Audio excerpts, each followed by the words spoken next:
നമസ്കാരം. ഇന്നത്തെ video information ഒന്നുമല്ല, ഒരു ചെറിയൊരു ഒരു പ്രതിഷേധം മാത്രമാണ്. അപ്പം സഹോദരികളായിട്ടുള്ള ആരെങ്കിലും വീഡിയോ കാണുന്നുണ്ടെങ്കിൽ നിങ്ങൾക്ക് ആർക്കും ഒരു ബുദ്ധിമുട്ട് തോന്നില്ല, എൻ്റെ ഒരു പ്രതിഷേധം അറിയിക്കുന്നത് മാത്രം. നമുക്കറിയാം, ഇന്ത്യൻ ഭരണഘടന സ്ത്രീകൾക്ക് കുറച്ച്, അല്ലെങ്കിൽ ഇന്ത്യൻ നീതി ന്യായം ഒരു സ്ത്രീകൾക്ക് കുറച്ച് പ്രിവിലേജ് കൊടുക്കുന്നുണ്ട്. അതിന് തെറ്റൊന്നുമില്ല, അത് നല്ല കാര്യം തന്നെയാണ്. പക്ഷേ ഇപ്പം വന്നുകൊണ്ട് ഈ പ്രിവിലേജ് വെച്ച് ആണുങ്ങളെ ഇല്ലാതാക്കാനും ആണുങ്ങളെ നശിപ്പിക്കാനും വേണ്ടി വരുന്ന ഒരു അവസ്ഥയിലേക്ക് മാറിക്കൊണ്ടിരിക്കുകയാണ്. നമുക്കറിയാം, വ്യാജ പരാതികൾക്ക് കൊടുക്കുക. നമുക്കറിയാം, സിനിമാടനായിട്ടുള്ള നിവിൻ പോളിക്കെതിരെ കേസ് വന്നു. അത് വ്യാജ പരാതി എന്ന് മനസ്സിലാക്കി. പക്ഷെ ആ സ്ത്രീക്ക് എന്ത് ശിക്ഷ കൊടുത്തു എന്ന് നമുക്ക് അറിഞ്ഞുകൂടാ. അതിനുശേഷം അതിനെക്കുറിച്ച് നമുക്ക് അറിഞ്ഞുകൂടാ. പക്ഷെ നിവിൻ പോളി കുറ്റം ചെയ്തിട്ടില്ലെന്ന് തെളിയുന്നുണ്ട്. അപ്പോൾ ഇതുപോലാണ് പല കാര്യങ്ങളും. നമുക്കറിയാം, ഇന്നത്തെ കാലത്ത് ഒരു ഫോൺ കയ്യിലുണ്ടെങ്കിൽ ആർക്ക് എന്ത് പോക്കൃത്തരം കാണിക്കാം, എന്ത് തെമ്മാടിത്തരം കാണിക്കാം, അത് കൂടി വൈറലായാൽ മതി എന്നുള്ള അവസ്ഥയിലേക്കാണ് എത്തിക്കൊണ്ടിരിക്കുന്നത്. കഴിഞ്ഞ ദിവസം നമ്മൾ കണ്ടതാണ്, ഒരു പാവപ്പെട്ട മനുഷ്യൻ ബസ്സിൽ നിന്ന് യാത്ര ചെയ്ത് പോയപ്പോൾ അയാൾ എന്തൊക്കെയോ ചെയ്തു എന്ന് വരുത്തി തീർക്കാൻ വേണ്ടി ഒരുത്തി, അവളുടെ പേര് പോലും ഞാൻ പറയാൻ ആഗ്രഹിക്കുന്നില്ല, കാരണം അത് പറഞ്ഞാൽ ചിലപ്പോൾ ആരെങ്കിലുമൊക്കെ പോയി അവളുടെ വീഡിയോ കാണാൻ വേണ്ടി, അവൾ ഉദ്ദേശിക്കുന്ന ആ വീഡിയോ റീച്ച് മാത്രമായിരുന്നു. പക്ഷെ ഒന്നും സംഭവിച്ചിട്ടില്ല, ഒന്നും നടന്നിട്ടില്ല എന്നുള്ളത് നമുക്ക് ആ വീഡിയോ കണ്ട് എല്ലാവർക്കും മനസ്സിലാവും. പക്ഷെ അതിനെതിരെ എന്ത് സംഭവിച്ചു, എന്ത് കേസ് അവൾക്കെതിരെ എടുത്തു എന്ന് അറിഞ്ഞുകൂടാ, ഒന്നും നമ്മൾ കാണുന്നില്ല. അതുപോലെ തന്നെയാണ് കഴിഞ്ഞ ദിവസം ഒരു ദൗർഭാഗ്യമായ സംഭവം ഉണ്ടായത്. ഇതുപോലെ തന്നെ ഓടുന്ന ബസ്സിൽ നിന്നുകൊണ്ട് ഒരു വീഡിയോ എടുക്കുന്നു. എന്നിട്ട് അവള് സമൂഹത്തെ ഉദ്ധരിക്കാൻ വേണ്ടി, അവളെല്ലാം സമൂഹത്തിന്റെ തിന്മകളെ തുടച്ചു നീക്കാൻ വേണ്ടിയാണെന്നൊക്കെ പറഞ്ഞു. അങ്ങനെ അവൾക്കൊരു ബാഡായ അനുഭവം ഉണ്ടായിട്ടുണ്ടെങ്കിൽ അവൾ വീഡിയോ എല്ലാം ചെയ്യേണ്ടത് അവൾ നേരിട്ട് പോയി കേസ് കൊടുക്കേണ്ടത്. ഇവിടെ ഒരു എക്സ്പ്ലനേഷൻ വീഡിയോ പറയുന്നത് ആരോട് ഫോണിൽ കൂടെ ഒക്കെ പറഞ്ഞിട്ടുണ്ടായെന്ന് പറഞ്ഞു. പക്ഷേ ആ പോലീസ് സ്റ്റേഷൻകാർ പറയുന്നു ഞങ്ങൾക്ക് അങ്ങനെ ഒരു പരാതി കിട്ടിയിട്ടില്ലെന്ന് പറയുണ്ടായി. എന്തോ ആയിക്കോട്ടെ, അവളുടെ പോക്കൃത്തരം കാണിച്ചതിന്റെ ഭാഗമായിട്ട് ഇപ്പൊ എന്താ സംഭവിച്ചത്? ഒരു പാവ മനുഷ്യൻ ദീപക് എന്ന് പറയുന്ന ഒരു യുവാവ്, അവൻ ഈ ഒരു പ്രശ്നത്തെ താങ്ങാൻ പറ്റാതെ അവനെ ബസ്സിൽ അവളെ മുട്ടി എന്ന് പറഞ്ഞ് അവള് എന്താ പറയാ പ്രചരിപ്പിച്ച വീഡിയോയിൽ കൂടി ഉണ്ടായ അപമാന ഭാരത്താല് ഒരുപക്ഷെ ആ പ്രഷർ താങ്ങാൻ പറ്റാതെ അദ്ദേഹം ആത്മഹത്യ ഉണ്ടായി. അയാളുടെ ജീവിതം പോയി, അല്ലെ അയാളുടെ കുടുംബത്തിന് പോയി, അയാളുടെ മാതാപിതാക്കൾക്ക് പോയി. അവൾക്കൊന്നും സംഭവിച്ചില്ല. ഒരുപക്ഷെ അവള് ഉദ്ദേശിച്ച റീച്ച് അവൾക്ക് കിട്ടിക്കാണുമായിരിക്കും.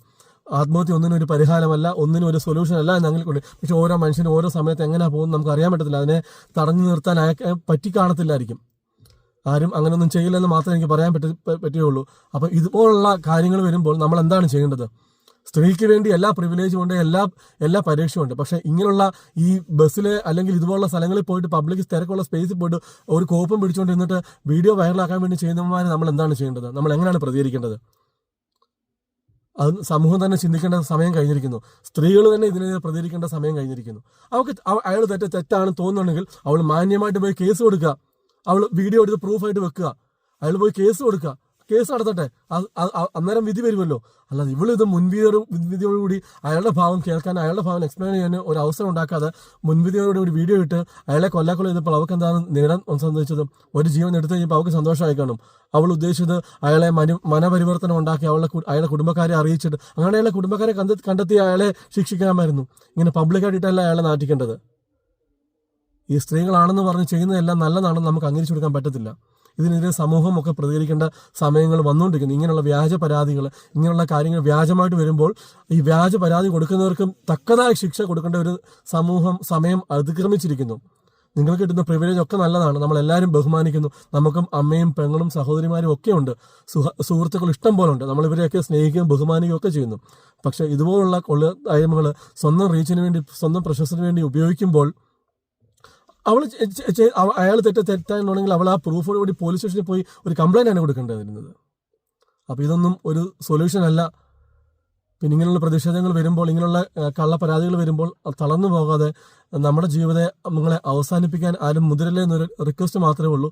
ഇങ്ങനെയുള്ള പ്രശ്നങ്ങൾ വരുമ്പോൾ കുടുംബത്തോട് ഒപ്പം നിന്ന്, അല്ലെങ്കിൽ അങ്ങനെയുള്ള വ്യക്തിയോട് കൂടെ ഉള്ളവർ അദ്ദേഹത്തെ സപ്പോർട്ട് ചെയ്ത്, അങ്ങനെയുള്ളവരെ സപ്പോർട്ട് ചെയ്ത് അവർക്ക് മുമ്പോട്ട് ഇതിനെ തൻ്റെ നിരപരാധിത്വം തെളിയിക്കാനുള്ള അവസരം മറ്റുള്ളവർ കൂടി ഒരുക്കി കൊടുക്കണം മാത്രം എൻ്റെ റിക്വസ്റ്റ്. ഇത് ആരോടുമുള്ള പരാതിയൊന്നുമല്ല, ഇത് എൻ്റെ ഒരു പ്രതിഷേധം മാത്രമാണ്. ഇത് ആരെയും ഇൻസൾട്ട് ചെയ്യാൻ വേണ്ടിയല്ല. സ്ത്രീകളെ നമ്മളെല്ലാവരും ബഹുമാനിക്കുന്നു. പക്ഷെ ഇങ്ങനെയുള്ള വരുന്ന കാപട്യം നിറഞ്ഞ സ്വന്തം പ്രശസ്തിക്കും പണത്തിനും വേണ്ടി വരുന്ന സ്ത്രീകളെ നമ്മൾ ഒറ്റപ്പെടുത്തുകയും മാറ്റി നിർത്തുകയും ചെയ്യേണ്ട ഒരു കാലം അതിക്രമിച്ചുകൊണ്ടിരിക്കുകയാണെന്നുള്ള സാഹചര്യങ്ങൾ, ഇപ്പോഴത്തുള്ള സംഭവങ്ങൾ നമ്മൾ തെളിയിക്കുന്നു. അപ്പം എല്ലാവരും അലേർട്ടായിരിക്കുക. എല്ലാവർക്കും നല്ലത് വരട്ടെ എന്ന് ആശംസിക്കുന്നു. വീണ്ടും കാണാം. Thank you so much.